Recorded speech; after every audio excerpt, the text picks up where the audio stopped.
Where does HIV come from? For some of us who remember the sudden emergence of HIV into the popular culture and awareness of the U.S. in the early 1980s, HIV appears to have come from nowhere. Rumors swirled about where it came from, how it came to infect people from all walks of life around the world.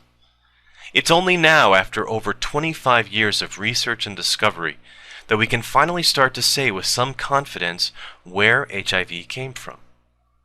HIV is a lentivirus on the basis of its genome and life cycle. It's not all that unusual for the lentiviruses. It infects immune cells, primarily CD4 positive T cells and macrophages. The other lentiviruses pursue similar, if slightly different, life cycles. There are lentiviruses that infect cats, goats, horses, sheep, cows, and monkeys. There's even a puma lentivirus. Not all of them cause disease under certain conditions. For example, the simian immunodeficiency virus strain that infects African green monkeys doesn't usually cause much disease to its host. The rhesus macaque also has a strain of SIV that causes little or no disease. However, if you take a rhesus macaque, a monkey from Asia, and infect it with the SIV from the African monkey, or if you infect the African monkey with the Asian virus, the result is called simian AIDS, and it parallels what we see in humans. This observation led scientists to suspect that HIV has not been a human virus for very long. If it was a virus with a lot of history with humans, it's unlikely that it would still be so pathogenic. Where could HIV have come from? We sequenced the genome of thousands of strains of HIV. And while there was an incredible diversity of sequences at certain locations, they all had a strong homology to various SIV strains. We usually break up the strains of HIV into two main groups, the HIV-1 and HIV-2 species. The closest relative, according to sequence variations, for the HIV-1 strain was the SIV that infects chimpanzees. The closest relative of HIV-2, a viral species largely found in Africa, appears to be the SIV found in Sudi mangabes. Africa possesses far more of the subgroupings of HIV than any other continent. Europe and North America are dominated by a very narrow range of viral types, the Group M subtype B. This is suggestive but not confirmatory of an African origin for the parent strains. We know that SIV and HIV are both spread in the same ways, sex and blood transfers. Blood-to-blood exposures, however, are 900 times more likely to result in infection than sex contact. It's therefore likely that the transmission from primate to human, called a zoonotic event, was the result of hunters trapping, butchering, and eating chimps. The practice of hunting primates for what is called bushmeat is well documented in tribal groups in certain areas. So we have a strong suggestion of where to look: African monkeys. In fact, evidence of viral evolution suggested a certain region of western equatorial Africa. It was here that a colony of chimpanzees were found with a close relative of the ancestral strain of HIV. Based on mutation and divergence rates, we can place at least one transfer of virus from chimp to human at or around 1931 in the country now known as the Democratic Republic of Congo.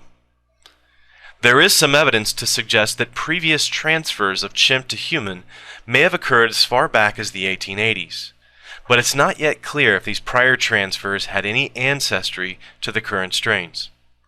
The first clear case of verified infection in a human sample was in the 1960s, so the initial expansion was probably in the mid to late 50s, but may have been earlier. Since the human evidence is not available to us, that's a mystery that may never be unraveled. What was going on in the 1950s in Africa? Urbanization, for one. The cities of equatorial Africa experienced a population boom after World War II, along with colonial expansion. The world wanted the raw resources in Africa and needed local labor to extract it. This led to a disruption of traditional lifestyles and the rise of a post-industrial culture in a previously agrarian society. Prostitution and drug use may have increased as people left their towns and villages to find profitable work in the growing cities. They probably left their families and close communities behind, and many were no doubt lonely and isolated in this new cultural setting.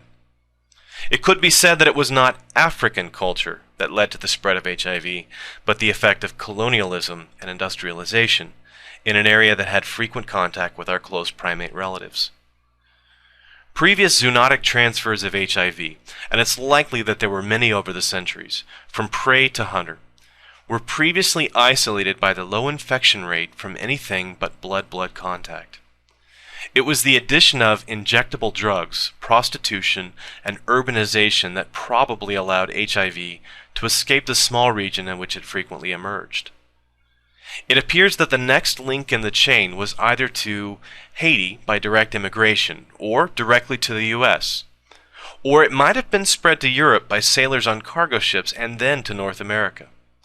The data is a bit spotty, but the emergence in the major cities of Europe was slightly after the disease was documented in New York and San Francisco.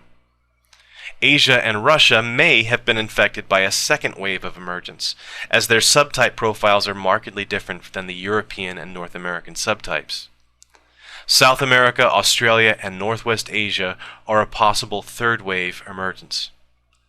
The popularized idea of the Canadian flight attendant as patient zero is very misleading. He was certainly not the first case outside of Africa or in North America, but he was the index case in a large cluster of 248 patients in 1983. The other origin rumors that are very prevalent are the man-made pandemic theories.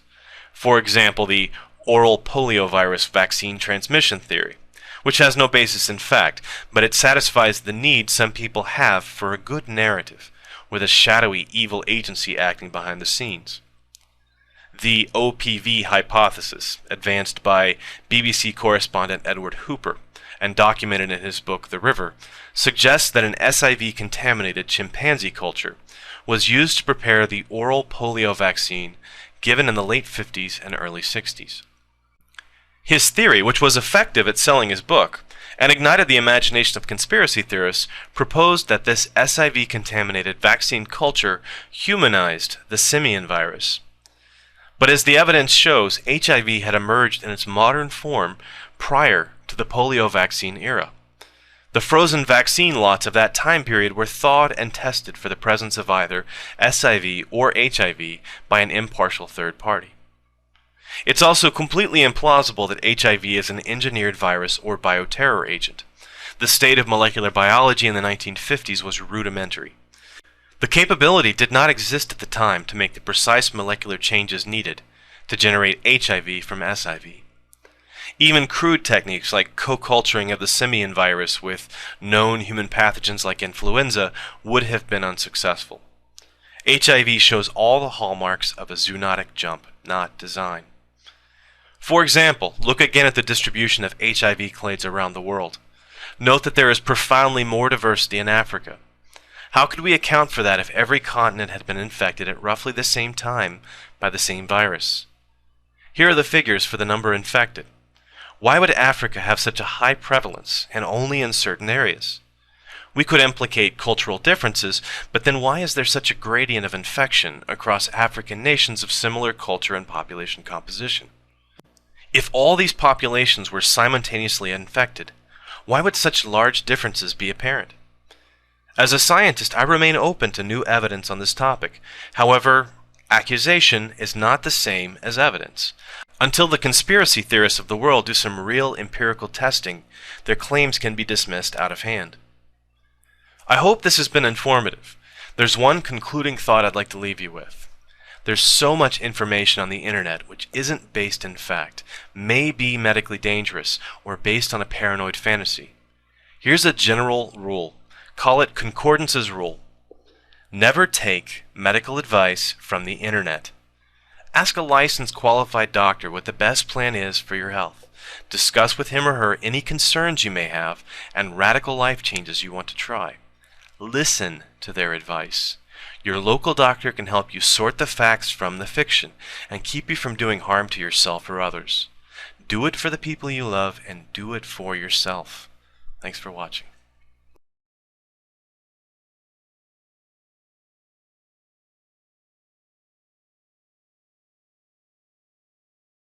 we explain HIV and AIDS. The human immune system defends the body against illnesses all the time. It uses guards in the blood called T cells to recognize any intruders and destroy them. But instead of attacking the body, the human immunodeficiency virus, or HIV, attacks those T cells themselves. It turns them into copy machines to make more copies of itself, then eventually kills the infected T cells. Without treatment, it takes 8 years on average for a person with HIV to develop AIDS, or acquired immunodeficiency syndrome. By then, there aren't enough T cells to fight off various infections and diseases, so it's not the virus directly, but the diseases that are eventually fatal. Humans first acquired HIV from blood contact with apes and gradually transmitted it to more people through unprotected sex, used syringes, and childbirth. AIDS remained undiscovered until a sudden outbreak among gay men in New York and San Francisco in 1981. Very quickly, people began developing the same unusual symptoms around the world. The patients suffered from rare forms of skin cancer, pneumonia, or thrush, and few survived. Prejudice against homosexuality made research funding hard to get, and more people were getting sick. What could be done? Keep the virus from spreading. It became clear that the best preventive measure was safe sex, as condoms kept the virus from infecting others. Additionally, blood banks started testing blood, and new programs even distributed clean needles to drug users. Finally, in 1987, the first treatment against the virus was released, the ancestor of combination therapy. The medication still isn't a cure, but it keeps the virus from multiplying and destroying the host's immune system. By starting treatment early, people with HIV can now live long, healthy lives. Unfortunately, many people still lack access to medication, especially in sub-Saharan Africa. Over the last 30 years, about 36 million people have died, while 2 million more are infected each year. Scientists have made a lot of progress, but are still looking for the cure. You too can help end the AIDS crisis. Play safe, get tested, donate to support research, prevention, and care, and spread the word.